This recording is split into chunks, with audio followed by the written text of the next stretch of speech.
Hello viewers, welcome back to my channel. நம்ம GST road பெல்ட்லேயே இப்போ பரபரப்பாக இருக்குது நம்ம பெருங்குளத்தூர் ஏரியா தாங்க.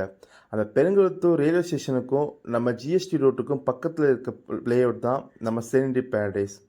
இது ஒரு ரெசிடென்ஷியல் டைப் லேஅவுட்டுங்க. சுற்றிலும் வீடுகளுக்கு மத்தியில் உங்களுக்கு சூப்பர் கேட்டட் கம்யூனிட்டியாக கொண்டு வந்து தந்திருக்காங்க நம்ம என்ஆர்ஐ ப்ராப்பர்ட்டிஸ். இங்கே நீங்கள் பிளாட் வாங்கினா ஜஸ்ட் ஒரு 33 lakhs இருந்தாவே போதுங்க. இதுவே நீங்கள் வில்லாவாக கன்ஸ்ட்ரக்ஷன் பண்ணால் வெறும் 55 லட்சம் இருந்தாவே போதுங்க. நம்ம ஜிஎஸ்டி ரோட்லேருந்து பக்கத்துலேயே நீங்கள் வீடு கட்டிக்கலாம். இதோட ஒரு முக்கியமான விஷயம் என்னென்னா, நம்ம பெருங்குளத்தூர் டு மப்பேட் ரோடு இப்போ ஹைவே ரோடாக கன்வெர்ட் பண்ணிகிட்டு இருக்காங்க. 200 அடி ரோடாக. அந்த ரோட்டில் இருந்து ஜஸ்ட் ஒரு 150 மீட்டர் டிஸ்டன்ஸில் தான் நம்ம சைட் அமைஞ்சிருக்கு. இங்கே வீடு கிட்ட தேவையான ஐஆர்சி ஸ்டாண்டர்டில் பிளாக் டாப் தார் ரோட், ஆர்சிசியில் strong drainage system, EB facility, each and every பிளாட்டுக்கும் உங்களுக்கு நேச்சுரல் கிராஸ் மேட்ரஸோட ஈச் அண்ட் எவ்ரி பிளாட்டுக்கும் வாட்டர் பைப் கனெக்ஷனோட கொண்டு வந்து தந்திருக்காங்க நம்ம என்ஆர்ஐ ப்ராப்பர்ட்டிஸ். இந்த ஆப்பர்ச்சுனிட்டி மிஸ் பண்ணாதீங்க. உங்களுக்கு உண்டான பிளாட்டை புக் பண்ணுங்கள். Thank you. Have a great day.